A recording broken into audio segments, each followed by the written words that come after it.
Yo, yo, yo, what's up, people? We back in the building with part 2 of that Graffiti Bridge anniversary review. Yeah, 25. You know, but we left off with Elephants and Flowers. Yes. I want to say this about Elephants and Flowers, too. Okay. It's kind of like that Darling Nikki moment of the movie. And what I mean by that, if you remember in Purple Rain, you know what I'm saying, in the movie where, you know what I'm saying, people was kind of looking at Prince kind of crazy, like, what is he doing? Right. Elephants and Flowers in the movie, people was just walking out of the club. Right. You feel what I'm saying? So it was kind of like that Darling Nikki moment to me. I don't know, man. I mean, I see where you going at with that. I tend to think the Tick Tick Bang performance was kind of like the Darling Nikki. That could have been it too. Yeah, that could have been it too. But Tick Tick Bang wasn't really a club environment. It was kind of outside. Yeah, like, that's true. But we'll say that for the movie review. But also, let me add this too. You know, Elephants and Flowers was originally supposed to be on the original configuration of Rave Into the Joy Fantastic. Yeah, Yes, sir. Yeah, the 1989 version. Yeah. Yes, sir. But that's a really good song. You know, Right. definitely along the themes of Love Sexy too. So Yeah. all right, moving on to track number 6. Who we got? Round and Round. Round and Round, performed by Tevin Campbell. Now this track, I love this track personally. Yeah, I remember when the Wiz, the radio station here, used to be called the Wiz or whatever. At the end of the year, they would do like the best 100 tracks, and then they used to do like the top worst track 100 tracks of the year. Right. They put Round and Round in the top worst 100 tracks. Really? I couldn't believe that. Huh. I couldn't believe that because I was feeling this song so much. Right. You know, and then like being around in the Prince community and kind of hearing people kind of talk about it. Yeah. It's not some people, a lot of people don't like this song. And I don't understand why. Well, for me, I've always thought this song was a good song. I mean, it's not. I mean, it's a pretty simple, straightforward track. Right. I remember when hearing it for the first time, I thought it was a female singing the song. Right. And then when I found out, you know, who it was, because I got a cousin, and she at that time liked Tevin Campbell. So when she heard about him being on this album, and she was already hip to the song, right. So she liked it. Tevin Campbell didn't have an album at that point, though, did he? I think he just had that song with Quincy Jones. Yeah, I think it was Get Ready to come out. Yeah. So, but I think Round and Round is on that album. I think. Yeah. But I think that version is different, if I'm not mistaken. Yeah, I think it is. Yeah. Okay, yeah, because the one on Graffiti Bridge is actually remixed by somebody named Junior Vasquez or something like that. Right, Vasquez. Yeah, something like that. I probably chopped his name up. But this is like the first time Prince used an outsider to rework one of his album tracks. Right. So, I mean, for the most part, I like it. It's a good song. Right on. You know. What we got next? Oh, one of my favorites. Yeah, this is one of my favorites out there. Weekend Funk, George Clinton. You know. Yep. Funky as hell. Yeah.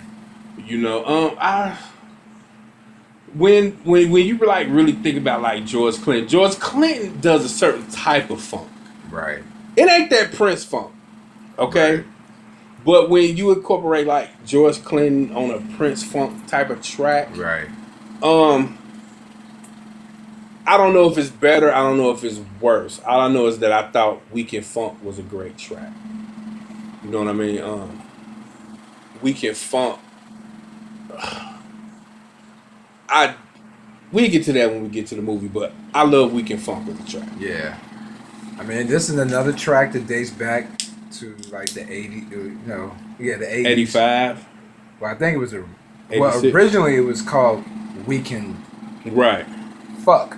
Right. You know. Say that shit. So, so I think this was originally recorded back in 83, kind of reworked it in 86, which, for all the collectors out there that are familiar with the demo from '86, which I thought was very funky. Right. Yeah. You know, with Miko and Eric Lee. But it's a couple configurations of it though, ain't it?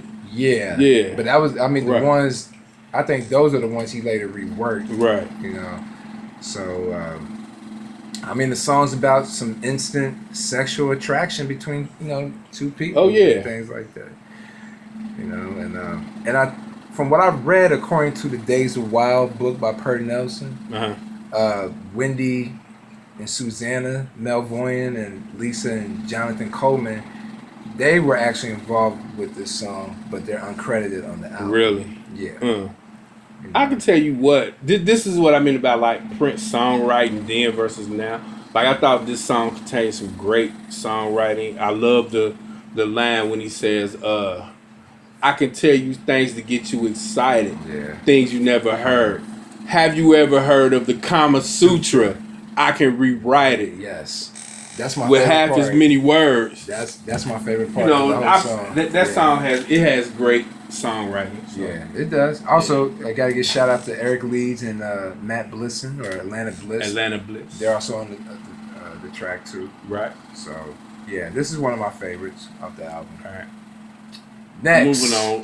Probably the best song. Probably yeah. I would say this, along with another one, is my favorite off the album.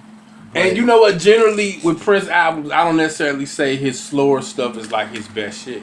Yeah. But this particular song here, Joy and Repetition. Speak on it. Is the shit. And like, if you really break the song down, like if you break the title down, Joy and Repetition. Why don't you break that down and let it be broke for all the listeners out there? No, I'm saying like, this is the way I see it. Well, okay, well, that's what I'm saying. Break it down. This is the way I see it. Joy and repetition. Repetition means to repeat over and over and over and over again. Exactly. You see what I'm saying? So if you making love and you getting your thing on, there's some joy. And you going in and out, boy, in and out of that, you know what? That Punani. Penetration. You know, that penetration. You know what I'm saying? There's joy in that repetition. Until you just explode and it's just over. Right. You know, so. Shit, man. You need to turn the fan on after you broke that down. Yo, for real. Yeah, man. Yo, just think about you with your girl, right? Right. Your lady. Right. You know what I'm saying? And you just getting it on. I already know. You know? Yeah. I already know. This is, without a doubt, a highlight on this album. I mean, this dates back to 1986. You know, you recorded this back in Sunset Sound. Originally, it was supposed to go on the original Crystal Ball project. Right. You know, but, oh, man. Great song. And I'm going to add to that, you said the original Crystal Ball configuration. I like the way that it's laid out on that in that. Right, because it follows after the ball. Right. Right. And segues right into that. And it sounds better. And the same segue is on Graffiti Bridge. Yep. You know what I'm saying? Yep. He like to frequent this club. Now, I have a confession to make. Pimps and things like to hang outside and drink Remy Martin. But go ahead. So, okay, now, when this came out, I was 10 years old. So, when I heard this song, I wasn't a huge fan of it. I would admit that. My sister, who introduced me to Prince, she loved this song and The Question to You. Constantly played them songs. Right. Now, I'm gonna tell you what really where this song won me over was during the Emancipation Celebration broadcast when he performed it. Yes, when he performed that live, I said, "This is a great song." Yes, it is. Yes. So you know, and then not only that, but I can't. I gotta mention this one. My favorite version. 2002. 2002. One Night Alone. New York. Yes. After show. Without a doubt, Yes. one of the best performances. Some of the best ever. guitar work. Yes. But then more than that, what people don't recognize on that particular performance is if you seen the video of that and Larry Graham playing that bass. Oh, he was killing it.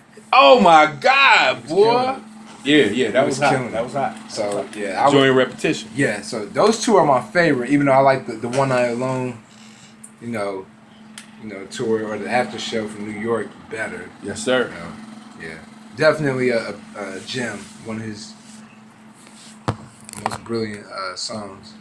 So, moving on to the next. This is the second half of the album. Love Machine. Love Machine. Yeah. Another track by the time, written by Prince with Levi Caesar Jr. And Morris Day. And also, the song features Elisa Fulano. Yeah. Yep. I like it. I used to be head over heels for this song. But like now it's just kind of like it's just okay. Right. You know what I'm saying? I think I've grown to appreciate other songs on Graffiti Bridge over this Same one. Same here. It's just okay. Morris Day, he was alright on this. He was alright. You know what? I think I liked this song a little bit more back in the day, but I still like it. I still enjoy it. I mean, it's kind of a playful interaction between Morris and Elisa, and you got Jerome also with the background vocals. Also, Candy Dulford is playing on this song as well. Like she, also like we mentioned, she played on "Release It." I like the outtake version by Prince also. Yeah, that's how. So I think I may like that one slightly a little bit more. Oh yeah. And then he also used the music for this. Remember the song "Glam Slam '91"? Yeah. So which that was a cool track. Right. But for the most part, it's not bad. Probably my second favorite by the time, maybe between this one and another one. Right. So, all right, moving on. We got next. This is one of your favorites, right? Tick Tick Bang. Tick Tick Bang. Tick Tick Bang is a nasty ass song. All over you. You know what I'm saying? Like all over you. Like real talk, man. You know what I'm saying? It's about that orgasm. You know what I mean? Yeah. That's my opinion. Skeet, motherfucker. Cousin Skeeter. Real talk though. Like, it's very, very explicit, and he don't use a cuss word. See, that's the thing I like about Prince. He can go there, and not use like a single cuss word, and then they play it on the radio. Well, Tick Tick Bang was never played on the radio, but what I'm saying is it could be played on the radio and when nobody really catch it. You know what I mean? Right. Like when he say, like this chain around my hip, I want a 24-karat relationship. So baby, don't spit me out. That is one of the nastiest, most gross lyrics ever on a Prince track. And you know what? I never knew that's what he said until I think you told me, and then I actually looked the lyrics up. About that brain. Right. Take that shot to the face. Right. Like, yo, don't spit it out. Right. That's nasty, man. He nasty. Yeah, man. You know what I'm saying? Yeah. But it's all good, though. Take that shot to the back of the throat. I mean, we all adults here. You know what I'm saying? So. Hey, look, we didn't write the song. So we just discussed it. And then just to think the movie was PG-13, though. You see what I'm saying? Look. But you know what? And again, this is another song he pulled out from the vault. This is from 81. Vanity 6 was supposed to do. I think so. They did do it. It's an outtake. Ain't the outtake out? Well, he's got the outtake. He got the outtake, right? Yeah, he did the outtake, and I think it was originally intended for Vanity 6, for Vanity 6 or the Controversy album. Right? And the original is good too. It's got that Dirty Mind type feel, and everything. And also this contains a sample of Jimi Hendrix' "Little Miss Lover." The drum beat does, which Prince didn't credit, on the album. But clearly, I mean, it's about a man lusting after a woman. She's the big tease or the bombshell, and tick tick bang, metaphor for orgasm. Yeah, right on. That's it. Again, one of the nastiest lyrics on a Prince song, without a doubt. So this is oh man, we are gonna pick up a little bit later on with y'all. You know what I'm saying? Be looking out for part 3 of this Graffiti Bridge review. Yeah, because it's gonna get interesting on this next song. Peace. Peace.